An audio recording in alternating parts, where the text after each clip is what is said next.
This is the Post Shift Podcast, a raw look at the hospitality industry. What's happened to Post Shifters? So this week I got to sit down with the formidable Steve Schneider of Employees Only Singapore, along with a whole truckload of other venues that he's got his fingers in. We got to have a really good chat. Me and Steve know each other for the last couple of years, just through the usual contacts, Tales of the Cocktail and bar shows and whatnot. But this was the first time I actually got to sit down and have a really good chat with him, and it was a really good experience purely because of things like his Excel spreadsheet knowledge and the way he manages and the little eccentricities that a lot of us don't really ever talk about because they're never written about. We only get written about when we do something cool and that sort of thing. So it was really nice to sit down with him and chat about that. I hope you really enjoy this episode. I love doing the podcast and I appreciate everybody's support with this. Just having a blast and being here in Singapore, I may as well take advantage as much as possible for interviewing these stalwarts of the industry while I'm here. So I really hope you enjoyed this episode, guys. Have a good week. Bye. But let's get started. How about you introduce yourself? Me? Yeah. Well, that's what I'm here for. Oh, yeah. I'm Steve Schneider. From Employees Only, The Strangers Club, Odd Couple, you name it. So what have you got now? Like, you've got... I am a partner in some capacity in 7 different venues, Jesus. but I only see operations. I only deal with operations. Employees Only Singapore, The Odd Couple Shanghai, the Elysian Cafe in Hoboken, New Jersey, and I help out Employees Only New York as needed. Not so much anymore in any kind of major full-time capacity. It's like a lot of people got to get sick. Yeah. You know? I'm talking like deathly ill. Bubonic plague type sickness, yeah. But then I've also reinvested a lot of this, reinvested a lot of money into other ventures, which it's not even worth mentioning. They're just like Poppy's Tacos here in Singapore. Okay. Yeah, which is great. Don't get me wrong, but I don't do anything. I don't do anything. Yeah, I don't do anything operational. It was just a monetary investment. That I'm a silent partner in a couple other venues. Strangers Club Panama. Me and my friends were all the investors. No investors there. It's just all us. Yeah. And I opened that place, and I don't really have to go down there much anymore. Yeah. I'm probably going to go in October. I was there for our 2-year anniversary in July. But I don't really have to go down there much anymore. So I wouldn't say I really do much operationally there anymore. So you were at Employees Only for in New York for a really long time. Yeah, we're about to be. I'm going on my 13th year there. Wow, and how old is Employees Only in New York now? 15. Wow. Yeah. Especially for a New York bar. Yeah. It's an old school New York bar. You know, it's one of the OGs of United States of America, I guess. And what did you celebrate Employees Only in Singapore? Yep. We are 3 years. 3 years. Yeah. Wow. So. And for Singapore, that's long. Yeah. It's been great, and I have the same core team more or less. Yeah. Wow. From the beginning, and they've been so awesome to watch them grow. It reminds me of Employees Only New York because I've been there, 12 years, and I'm the 5th most senior bartender there. That's mental. We have 10 bartenders that have been there, 10 bartenders that have been there over 5 years. It's like nobody ever leaves that bar, but me. I started when I was, in my early 20s there. I'm in my mid-30s now. Well, how'd you get into bartending to start with? Well, this has been around a lot, but I was serving in the United States Marines. I had an accident and injury, and I didn't want to do anything else, man. Like, I didn't want to go to school. I wasn't good at that stuff. I wanted to be a career Marine, but that failed because of my injuries. So when I got out, I was working behind the bar in Georgetown, D.C., and, it's an easy gig. I wanted an easy gig, man. I'm lazy. That's why I got in the bar business. I wanted an easy gig where I could make money and, have fun. And, I'm really downplaying it, but it was the first thing that really brought me happiness from when I was injured and kind of sad and depressed, It brought me happiness first. Sure as hell didn't bring me money. No. Yeah. Especially the bar I worked at, sometimes it would cost more money to get to work than I'd actually make. like with parking and food and everything. Yeah. I've had jobs like that. Yeah. Where you're just hoping someone gives you a big fat tip just so Exactly. you can get home on the cat. Yeah. But then, and then it took me a while to become really passionate with it because, why would I? You know, nobody was there to really inspire me at all. You know, there was no, social media or anything like that. Yeah, no YouTube to watch other people. I talk about that with so many bartenders who are like our age now. Yeah. And it's like when you talk about like no internet and no social media, and you're like, well, how'd you get jobs? Well, you had to print out your resume at Kinko's and then walk around and actually hand them out door to door. Yes. Or you had to be a really good bullshitter. Yeah. Or you just had to go and know someone who knew someone who could get you a job somewhere. Yeah. Do you have experience? Yeah. Totally. Yeah. Where do you work? This place back in Jersey. So how did you go from your first opening job to being passionate enough to get a job at Employees Only, or was that a bit of bullshit to get in the? No. Once I got discharged from the Marines, I was just still in Washington D.C. in Georgetown, just doing my thing. Choking out Georgetown kids when they would get out of line, making disco shots, 18 beers on tap, moving my ass, it was a nice little live music venue there, but it was really going nowhere. Yeah. But when I got out, there was this charity bartender competition called Fastest Bartender Competition in North Virginia, D.C. area, and some of my friends that worked at the bar down the road, which was a Boston Red Sox bar, and I'm a big Yankee fan.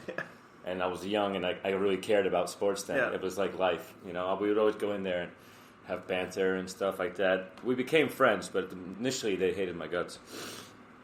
But they were. That's where the competition was. So I got with a couple of friends of mine. We practiced a bit, and then I won this competition. I won a bunch of money, and then I won again. I won 3 times. Oh wow! And that was able to pay off a lot of debt. I remember buying a car with cash, Mazda Miata convertible. I'd never been in an accident. I bought this Miata, and I got rear-ended 3 times in 4 months. Was it red? No, it was freaking green, forest green. Yeah, with the thing folded up like a damn accordion. But anyway, that's not only did I realize I could maybe make a few bucks, and I much needed money at the time too, because I was in so much credit card debt. When you're in the Marines, they give you a credit card with like a $500 minimum, and then they increase it to $1,000, and then 10, and then before you know it, you're in like $50,000 of credit card debt, with like an interest rate where I would pay the damn thing every month, and I'd end up owing more money with the interest. I don't know how the hell that's possible. Join the Marines. Yeah, but they know you got a steady paycheck coming in, but when the paycheck's gone, you're left with all that shit debt, So I learned about money pretty early in my life, mainly what not to do, But going back to the story at hand, after winning these competitions, I actually met this guy that was there who was from the D.C. area, and he was working out of Las Vegas. Actually, he used to work with Tobin Ellis at Bar Magic. Yeah, his name was John. This is back when I think Charlotte Voicey worked with them as well. Like a lot of people worked with Tobin back then. And he was like a fresh ingredient flair guy. He'd make like foams, airs, and the spherification, all that crap. But it was cool. And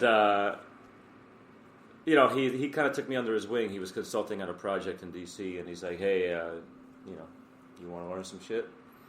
So I worked with him briefly, and then I decided to go back to New York because my best friend's mother actually got diagnosed with cancer.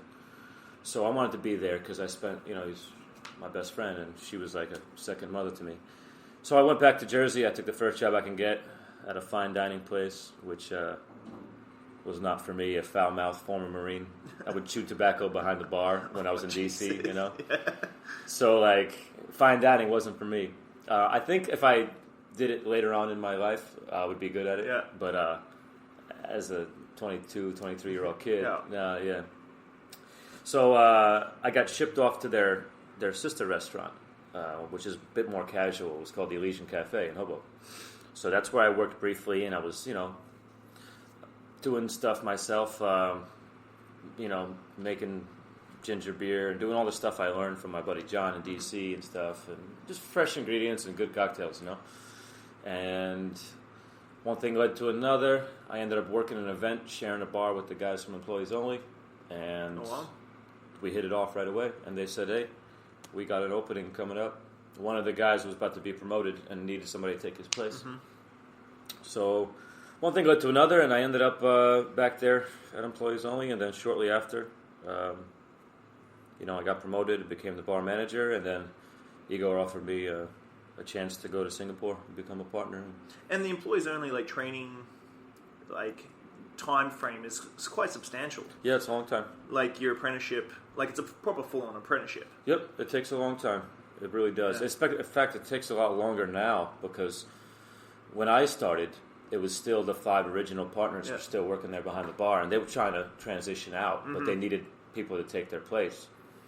So that's where me and the other kids kind of came in. We were all in our early 20s, right? Yeah. And now we're all in our mid to late 30s, some 40s. And it's kind of cool. We grew up together. We spent our whole adult lives together, the same core group. So, oh, God, we've gotten into so many squabbles. I think we are numb to any kind of negativity between ourselves now because we hung in there. But it was all because we cared so much. That text you get and you're like, oh, that's the wrong tone. I'm not going to take it that. I'm not going to take it that way. Yeah. It's probably just the end of a busy night, and it's just a quick little hey, you screwed the pooch earlier today. Yeah, I mean, we've just been through it all really, and so it didn't take that long. Compared to the kids now that are working there, because the older I was the first guy to leave, More like that wasn't an owner. Maybe 1 or 2 other people left, but I was one of the first to actually move on and grow, and that's something I always wanted to do. I never just was satisfied with the present. Yeah. And EO Singapore was your first venue for you. Yep, my first venue, and our first expansion. At all at Employees Only. We outgrew the space on Hudson Street. It's busy every night. It does well, and we needed. The time was right. How many EOs are there now? There's New York, Singapore, Hong Kong, and Los Angeles and Sydney. Wow. Me personally, though, Singapore is my baby. Your baby. Yeah, this one I'm involved with hands-on. Yeah. Trained. I was the drill instructor more or less for the whole staff. Yeah. And each partner basically is left because you got Sydney, Los Angeles. Yeah, well the way they kind of branched out. The original partners did. Igor came here. Shawn went to Los Angeles. So that's kind of the.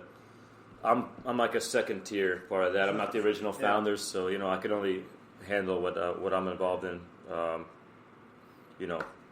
operationally. So what sort of challenges? Because I know I'm facing some serious challenges. Yeah. But what sort of challenges did you find when you moved from New York, which is a saturated market for staff, to Singapore, where Singapore's cocktail culture is only 8 years old. It is. It's very very young. Super young. Very young, but. It's also, I guess, compared to New York, Employees Only, it's more, I guess, modern techniques and stuff like that. More, I don't want to say advanced, but aligned a little bit differently. Yeah, Employees Only New York is the old school New York bar that brought back the cocktail. It's got it's like the grandpa, It's got longevity. It's got the staff that's been there forever. You can't just copy and paste that. You can't make an old school New York bar in Singapore. It doesn't resonate, and it just makes us look old without being old, And everything moves so quickly. Exactly. So I had to switch up some cocktails. I had to just make the menu a little bit more modern. I had to just update a lot of things like that, and just where can we fit in with our core values and our core vibe and energy and ethos that's going to fit into the Singapore market, and that's going to make us different. Not better or worse, different, And I think we hit a home run, exactly. We do a lot of things differently, but trying to get the clientele to understand that, was difficult. I People aren't. What's that? I'm sorry. I find that's the biggest thing. Yeah. Like, you got great bartenders, they're super knowledgeable. They go to every masterclass and stuff.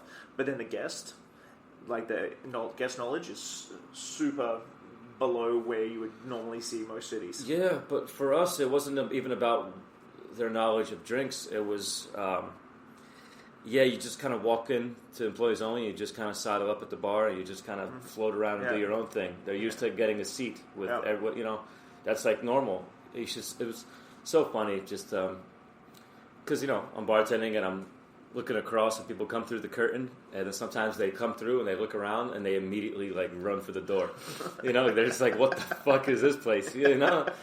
But that makes me realize that I transformed somebody somewhere else, and that makes me feel good. But getting them, they'd come to me, they'd be like, table for two, and we'd say, I'm sorry, we don't have a table, but you can stand. Like, what? Stand? How dare you? And it's like, so like that, like the getting the flow of the room right and getting people to buy into that was tricky, challenging.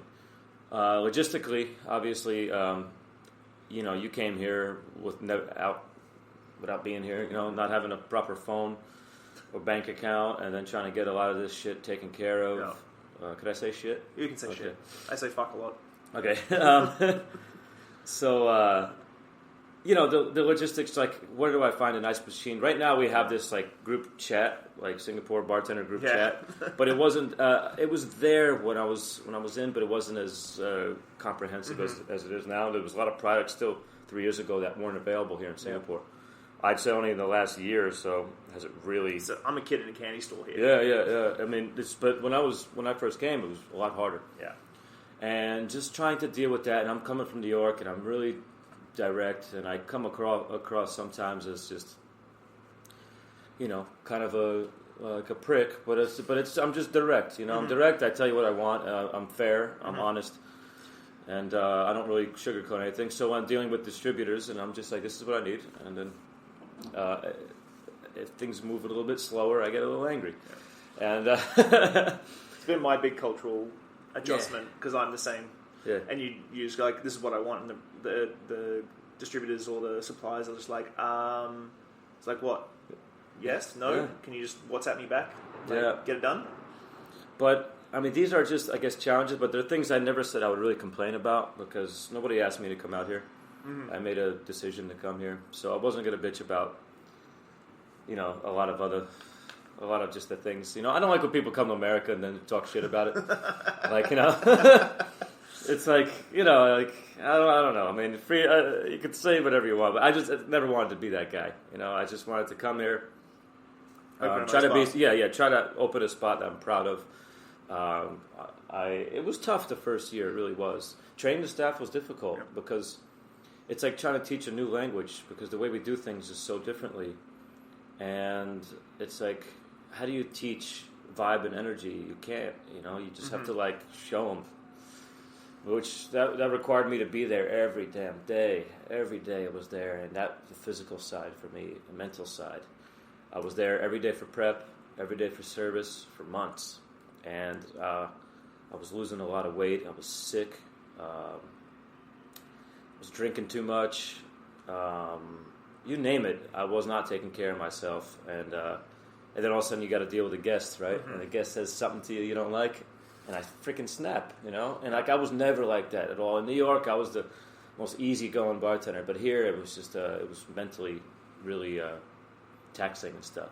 Because you got to keep an eye on the whole staff. If you're trying to train an entire staff in a certain way, you can't let things go. Every movement, every little thing straight away. And if somebody makes a what I consider a mistake, I got to tell everybody what the mistake was so they don't make it. And I have to catch all these things. And you know what? It was kind of a funny story, but made me kind of chill out.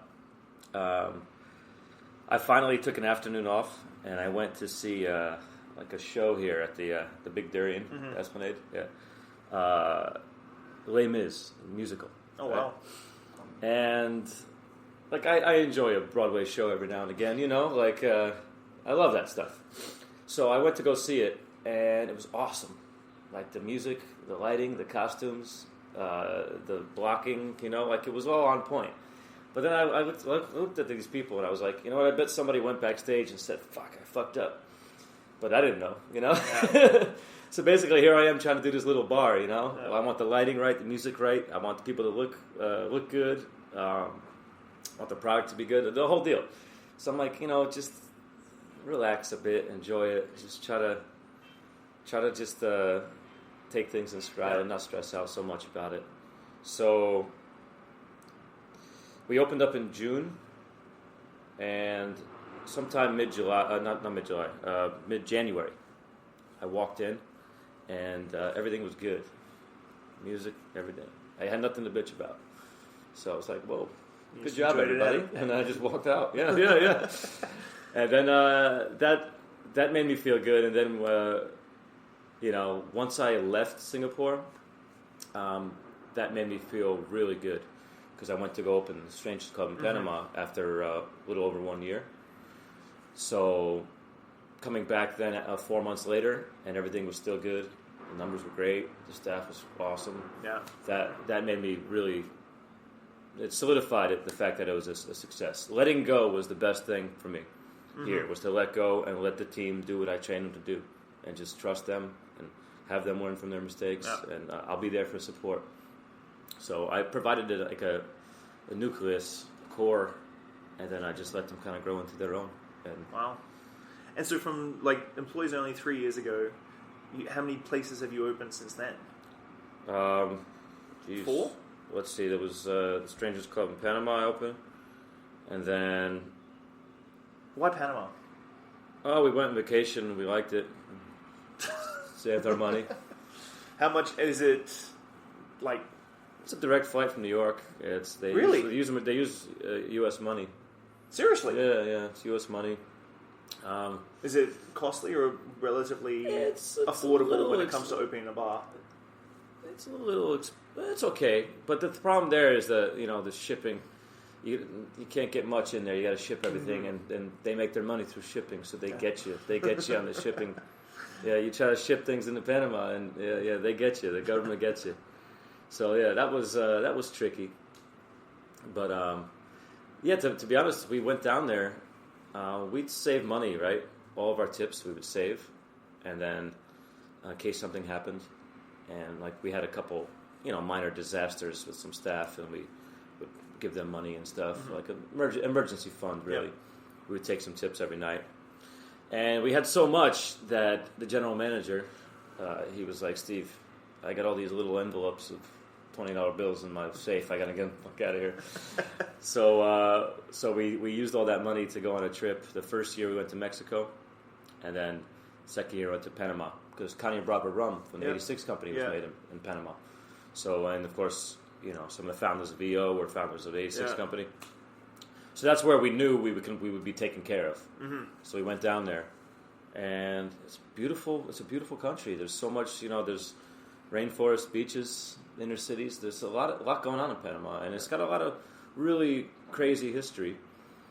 And we became friends with the owner of the rum distillery that makes Caña Brava. His name's Carlos. So he's our partner there. Him and his partner Celia. They became our partners, and they're down there overlooking everything. Okay. And it was 6 of us from EO New York. We just saved our money and put it all together. No bullshit investors. But there was 2 stories. We were only able to open the first story for the first year. Yeah. That's a year and a half. And then we finally opened the second story this past couple months ago. Oh, sweet. So, it was like reinvesting all the profits in the opening pretty much a second bar, But it was so much fun just building it from scratch, really, and just with my friends too, the guys I've worked with forever and grew up with, more or less. Does Carlos look after the operations there? Now, yeah. Now Carlos and Celia are there, and Celia's son is our general manager. Oh, wow. David. So they overlook things. How'd the Odd Couple come about? I've always been a fan of Shingo and always a friend of his for a while. Shingo Gokhan, who's he used to run the bar over at Angel Share in New York, and me being an employees only, we were I was on the west side, he was on the east side. Yeah. We never really got a chance to meet, but we met at Bacardi Legacy like 10 years ago. First ever Bacardi Legacy. And I don't know, you just meet that guy and you're just like, that guy's cool, Yeah. That's what happened. And then we both, Shingo won Bacardi Legacy competition. I made it pretty far, but then I ended up, I guess, making a good impression with the company there. So they would involve me. They would ask me to go judge. They would ask me to work an event, like a party, if they're launching something. I'd go to London because I was really kind of close with London at this time too. I'd go to London a lot. So like that's where the headquarters were, and I befriended a lot of the Bacardi people there. So we would all go to London and do an event, do a party. Me, Shingo, Zdenek, Kastenek, Phil Bischoff, Chris Moore, Daniele Dalla Pola, all these like people I became friends with, and we would kind of go around and be David Cordoba, who was the global ambassador at the time. We were kind of his like team that would do these really cool events. RG Bose, those were good times. So that's how we became really close friends, and then. I had success out here in Singapore. Shingo had a success in Shanghai. And this was in May of last year. I've always wanted to get into Shanghai, but I know once you're in China, you're in China. Yeah. So I needed somebody that was already there, that has the infrastructure. And that's where Shingo came in. And I always had such respect for him and his style, and he's always had respect for me.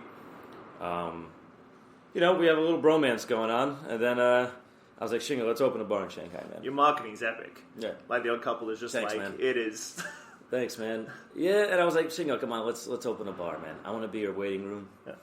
Like I'll, have a secret bar wherever you want, and they got to wait somewhere to get into your bar, and I'll just, high volume it. Like, imagine if we had an angel share inside on employees only, that's what I said. And he's like, all right, I'll see. Let's see what I got. And then 10 days after we had that conversation, he had the space. He had everything locked in. The Odd Couple, though, it's in Xintiandi, which is a really prosperous neighborhood for business and for, like, walking traffic and a lot of expats there. A beautiful old part of Shanghai.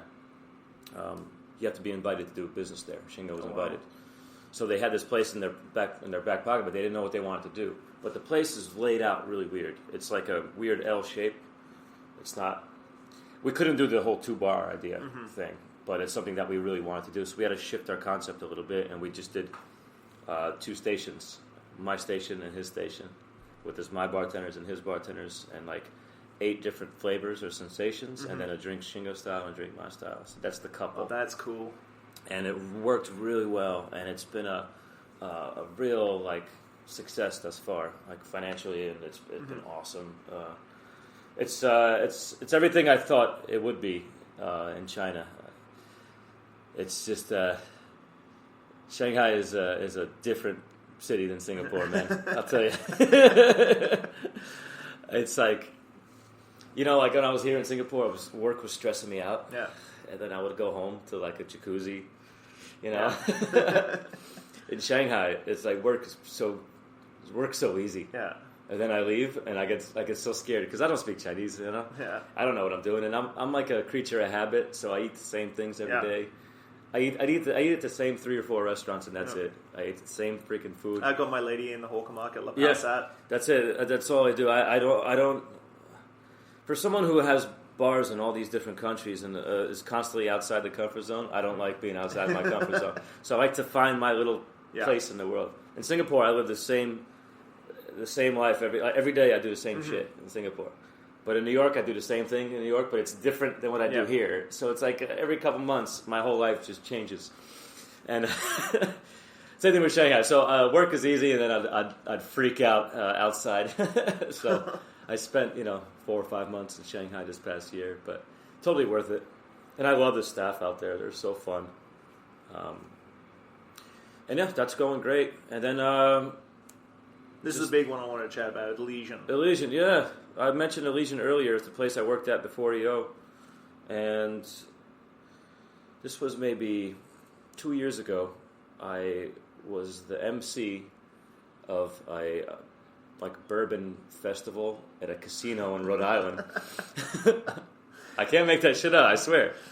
You know, and was it at Twin Rivers? Yeah, it was at Twin Rivers. Yeah, I love that place. Yeah.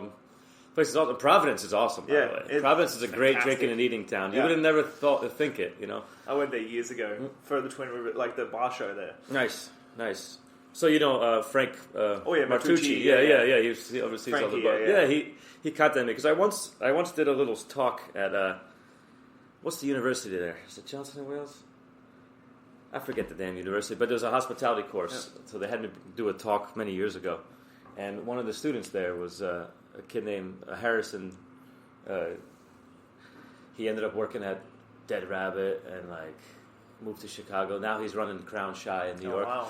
And it was so cool that to watch this kid grow because he's super talented and he's super humble. And I actually had dinner at his place a couple months ago, and it's amazing. So if you're ever in New York, go to Crown Shy and say hi to Harrison Ginsberg. There you go. Anyway, I lost my train of thought. MC Bourbon Show. Oh yeah, Bourbon Show. Sorry, dude. So living in Providence is this guy named Vito. Vito used to bartend with me at Elysian. I used to drive this fucking guy crazy because I was young. I was 22, 23 years old. I was a shit talker. I thought I knew everything, you know, because I could make fucking ginger beer from scratch, you know. That nobody cared, by the way, too. And it's like, I was messy. I was messy as shit, though. I was very, very immature young bartender because I never had anybody to kick me in the ass, you know. Yep. So I used to drive Vito crazy. But then throughout the years, I've grown up and we became friends. And then we had a beer and stuff, and he told me that Eugene, who was the previous owner of Elysian, he sold his fine dining restaurant, the one that I used to, chew tobacco. Yeah. He sold it to a longtime maitre d', this guy Juan. So the light bulb went off, and I was like, well, what about Elysian, He's like, I don't know, why don't you hit him up? And I didn't want to hit him up because that's weird. Yeah. What if he wasn't selling? I don't know. It's kind of weird. Hey, I haven't talked to you in 10 years, but... Hey, you selling your restaurant? Yeah. But I contacted a long-time bartender there, and he told me, he was shopping around, because he owns the building. Mm-hmm. But in Hoboken, the license gets granted. You can't get any new licenses. You have to buy from somebody else. Mm-hmm. So the license is worth more than the damn business. Yeah. It's everything. So... this guy Tommy told me, he's actually interested in the chef Travis. He was interested in buying, but he hit a couple, dead ends, this and that. So I'm like, can you get me in touch with him?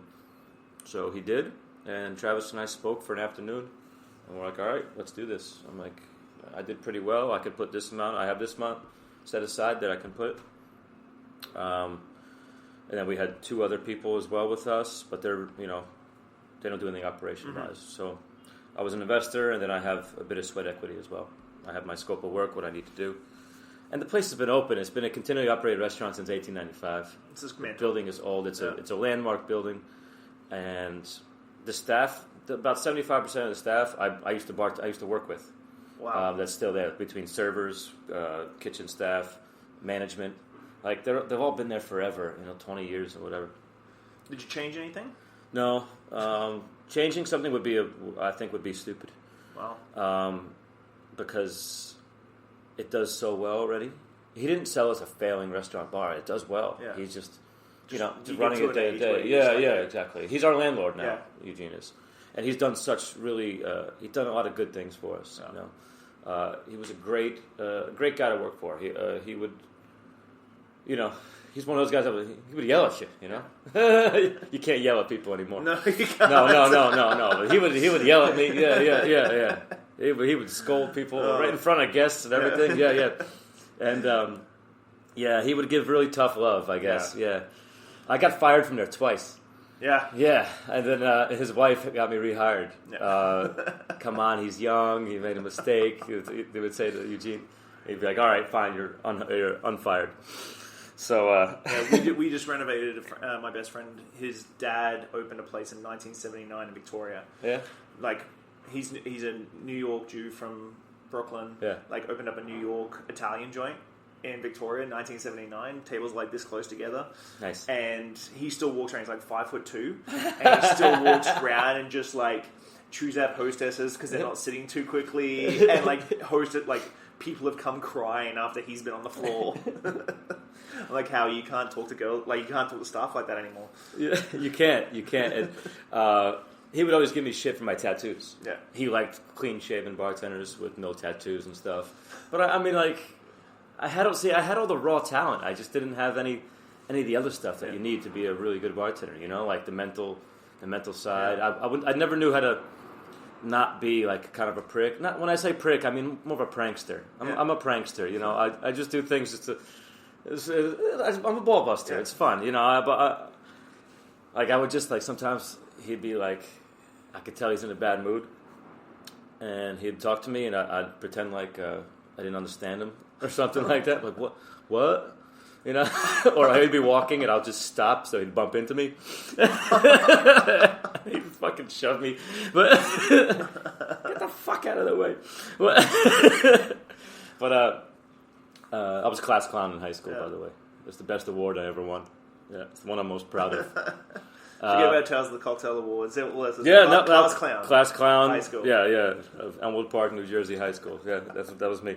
But yeah. So anyway, it took about a year and change, a couple months worth of negotiations. But then on October 18th of last year, it went through. The sale went through. And then 10 days later, I had to move to Shanghai to open a couple. Oh, wow. Because we were supposed to take over Elysian in May of last year, but things get pushed back, as they do. Because when Shingo said, hey, listen, we got to open the Odd Couple 10 days after I talked to him, he goes, we got to open by November 15th. So then we put the concept together. Mm-hmm. And it was a short build-out, and then boom, we were open. But as far as changing things at Elysian, it does well. So I didn't want to mess with the actual product. I just wanted to elevate areas that needed elevation. Like, we sell a lot of wine there. Yeah. I purchased a red wine fridge. Yeah. I didn't really change anything. I just elevated the red wine, so it's now at optimal temperature. Yeah. Getting the frozen mug thing for the beer, so the beer is ice cold. Things. Yeah, but I looked at the cocktail sales. They were less than 2% of total sales. So I'm like, okay, we can work with that. Yeah, there was like a key lime pie martini on the menu and stuff. I was like, okay, we can change that immediately. So I inherited a huge inventory. When I say inherited, I meant I had to buy it. Yeah. But it came with it came with the deal. But it was a huge inventory. Not necessarily bad things, just a lot of things. Yeah. So 4 cases of melon liqueur. Yeah. There was tons of stuff there, man. So I put a menu out of 8 cocktails that involved all these products, just to cycle through them. And a lot of it is done during the lunchtime. They do the prep. It's like we prep all the non-perishable ingredients. Mm-hmm. It's like, for the margarita, for instance, there's the tequila, the agave nectar, and the Cointreau. We put all that together, and then so the bartenders just have to put the fresh lime in, shake it, and done. And it actually saved them a lot of time, because the menu I took over, there was like 8 drinks, and 6 of them or something had like muddled fruit and something like that. It was just like, it was stuck. They were stuck at that phase. And so I just elevated that cocktail program right away, and sales are a lot higher than they were. Good. Yeah, they more than doubled our cocktail sales, and it's easy execution. Our Negroni is just this batch poured over ice and done, and it's consistent.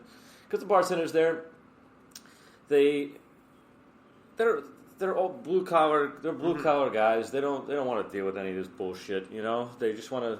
They want to chat baseball. They want to be them things. So if someone orders a Negroni, they can still put out a really great Negroni. Yeah, I wanted to make their lives as easy as possible, because I know how it is. I mean, at least I had some kind of level of like legitimacy, because I used to work there, coming back, so that I got their respect there. I used to work with these guys, but I used to work with these guys, so I know exactly what they're like. So I know it's got to be as easy as possible. Yeah.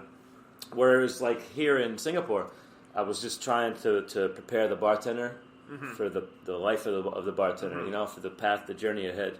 At Elysian, I ain't got to prepare shit. It's like I need to like prepare the path for the bartender. I have to do the opposite. Yeah. So the cocktails are easy to execute, and they're delicious, and people love them in town as well. And what I love most about Elysian is that nobody knows or gives a shit who I am. Yeah, it's like... I talk about it a lot because, like, I talk about cocktail culture still being a niche regardless. Like, we live in this little, like, social media bubble. Like, you always get liquor.com on your feed and all that sort of stuff. I was like, but then you just go to a liquor store or, like, a blue-collar place and you sit there and really watch what people are drinking and that sort of thing. And you're like, really what I've been devoting my whole life to for the last, like, 10, 15, 20 years has made such a small the in the grand scheme of the macro. No, you're 100% right, and it's very humbling. Yeah, it sure is, and I love it because I live in Manhattan, right across the river. New York. There's lines of people out there that have seen Hey Bartender, and then I just go 7 minutes away. Seriously, Elysian's 7 minutes away from Employees Only New York, and nobody has a damn clue, nor do they give a shit who I am, and I love it. They know me as the young prick with the tattoos that used to work there, and that's it, And I don't. It's just a nice change of pace. But I learned a lot about, don't provide something good, but think about what your guests actually want. I know because there's a lot of bartenders out there that they're in markets that don't have a cocktail culture, and they're trying to make this cocktail culture, which I'm not going to, shit on anybody's aspirations or mess with their art, but for me it was about just trying to make the best restaurant bar in your town, and like you see the sales, you see the numbers, you see what works, and like for me that's getting a high score, and it's so great to like just be able to change as a bartender or bar owner or bar manager to cater to your crowd. Here it's about vibe and energy. At Employees Only is about vibe and energy. Papi's Tacos is about the food. It's about our chef Mauricio, Papi, and his authentic Mexican family food, The Odd Couple is more about the cocktail. That's people go there for the cocktail with the fun atmosphere, the bright lights, because in Shanghai, drinking is also very young. The cocktail scene is very young, but a lot of places are very serious, Like the cocktail joints, quiet, serious. So our bright lights and crazy design, that's fun. But it's more or less about they know the cocktail, and I had to do things, and I learned a lot of techniques, making shit clear, doing all that stuff. I learned a lot there, and stuff that I actually use here. I took a lot of elements of what I learned from Shingo, and I use it here at EO Singapore. Elysian is about the humble guest, blue collar. It's about taking what people drink and elevating it, and not trying to change the way they drink. Elevating what they usually drink. Panama is about service, about providing great service. That's one thing that we knew we could bring down there. There's tons of people that go down there per season. And overall, there's some great places now, but when we were down there, it was bad service. So we're like, man, we just put a plank of wood down, and we could give 100 times better service. The intangible of good service. I'd order a rum and coke from somebody who'd roll his eyes and take 10 minutes to make it. I'm like, he's sorry to fucking bother you there, kid. But we figured service-based place there, with great cocktails and food, and it's doing great there, all things considered. The economy kind of took a hit, but it's on the rise, thank God. The last president, I don't know about the economy there. I'm not going to really talk too much about it, but apparently the last president wasn't doing too good. He just got out of office, and there's a new president, and so everything spiked back up. It's on the way. Yeah. So how do you deal with like 4 places in 3 different time zones? The way is you got to hire people smarter than you. That's one thing. Yeah. Some places, like. For me, I've always taken a lot of pride in just being a really good team player. I was always in team sports in school, The Marines is probably the ultimate team, Like, you can't just look out for yourself in the Marines. You're going to end up a dead man, or other people are going to end up dead. So that's one thing I was always good at. Employees Only, I really took a lot of pride in covering a shift or something, and like the floor staff and the managers were genuinely happy to see me. Like, shit, because they knew shit was going to get done. And my colleagues there, they knew I had their back, and they have my back. And we all have each other's backs, but that really important to me is being a reliable employee. Mm-hmm. So I kind of took that with my partnership. I've had the moments here and anywhere else where I would, stand my ground and be really adamant about I'm right on this one, this and that. But overall, be able to listen to your partners and take feedback and collaborate. Collaborate and just not be a bad partner. So I try to be a good partner first. I try to provide everything that they need from me. And then I don't try to overdo it. If I don't know about something, I don't mess with it. Mm-hmm. I'm good at training bartenders. I'm good at managing numbers, especially on the back end. That's probably what I'm best at, is managing back end stuff. Better at that than I ever was at being behind the bar. Oh wow! Yeah, the management side. That's what gave me this opportunity in the first place at EO. I mean, I was a popular bartender and all, but I was good at it as well. But it was my bar managing skills, and I thought that really gave me an opportunity. You self-teach yourself that? What's that? Yeah. Yeah? I mean... Again, pre-internet, so it's like Yeah. books and magazines, and I remember how I learned how to cost was Australian Bartender 2004, 2003. Australian Bartender had an article, I think, from Jason Jelicic Really? from Barmetrics about costing cocktails. Nice. That's how I learned. Yeah. Nice. Google Sheets helps me a lot too. It keeps me in contact with everything that's going on. I just got a text before you came in. I have to order booze in a little bit for Elysian. Every Sunday night, Monday morning, I order for the week. Yep. And I have my Google Sheet here, where the manager, he puts in our inventory, puts in what we have to order. I look it over, copy paste, boom. I send out my order. I do the same thing. Yeah, exactly. Still, yeah. And then when the invoices come in, I have like a spreadsheet that tracks how much we spent. Mm-hmm. But before I spend the money, in my spreadsheet, it tells me how much money I'm about to spend before I even order. Oh, wow. So, like at Elysian, place been open for, in this Elysian Cafe's been open, 15, 16, 17 years, whatever it is. I know what the sales are going to be, more or less, So I know how much I'm about to spend. I budget myself. And it doesn't matter how much you sell. If you spend too much, you're fucked. So I like to keep a low inventory at all my places. Yeah. Much like a used car dealer. You don't want to be sitting on a car in the lot because it doesn't do you any good. Yeah. You want to get the car in, get the car out, even if it's for a lower kind of price. Yeah. You just want to constantly have that cash flow coming in.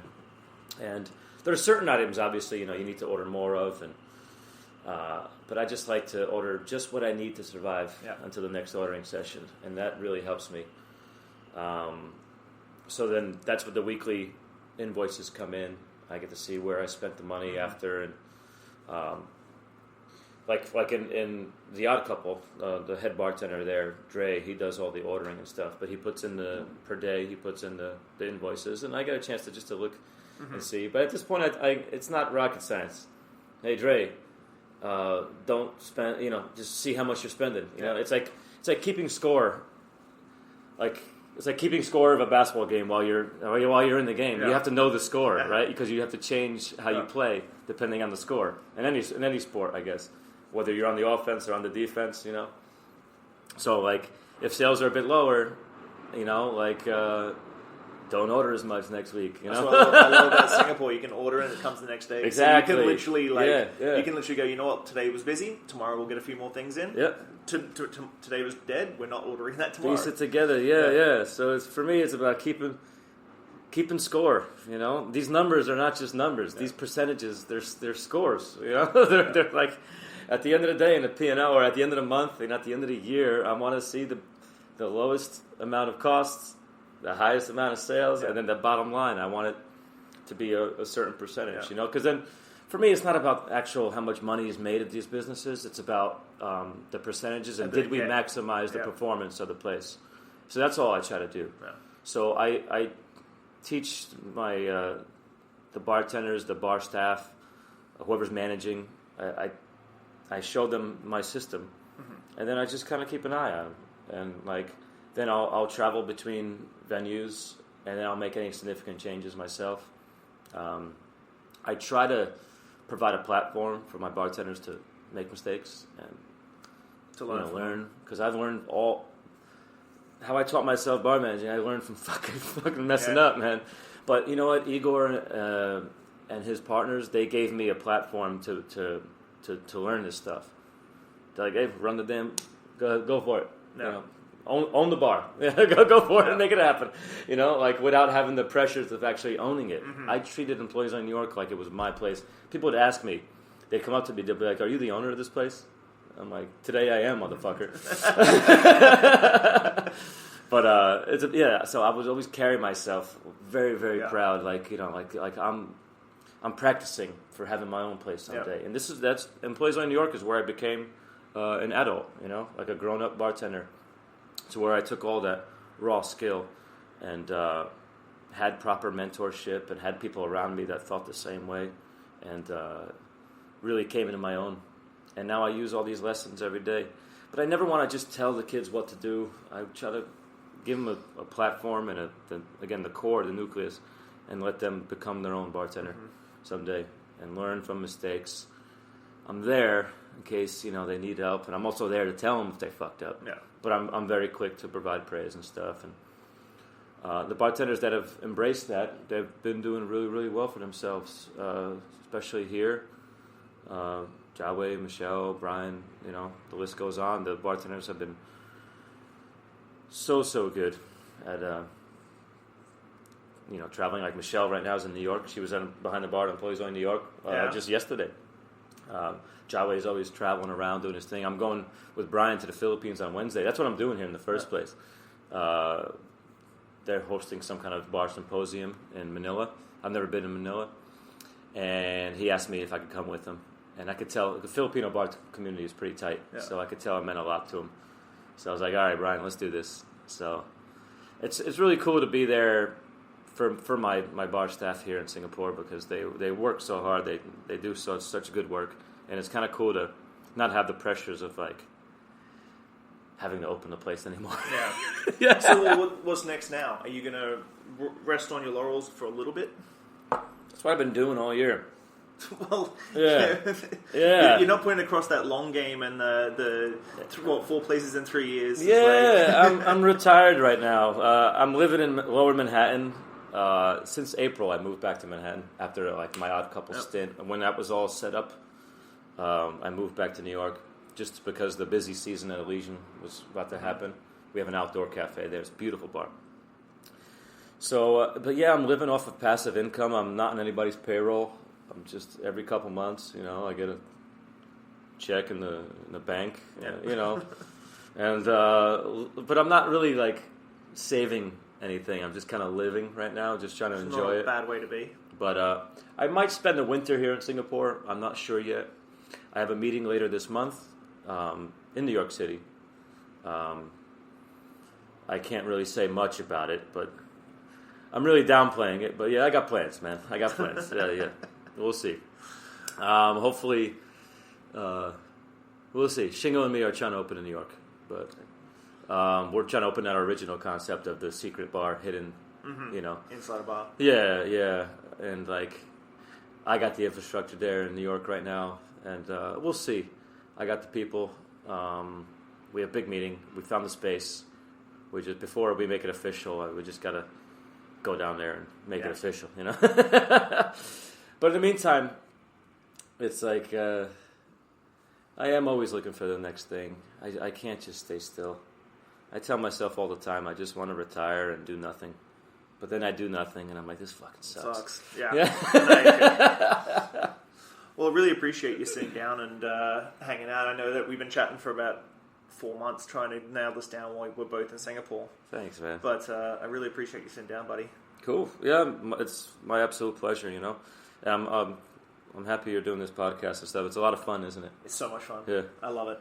Thanks, buddy. I had this podcast for a while, but maybe I'll bring it back someday. You got to bring it back. I keep teasing it. People keep asking me. They keep teasing it. But to be honest, like, I got nothing to talk about. I think you do. I do. But, you know, to be honest, because,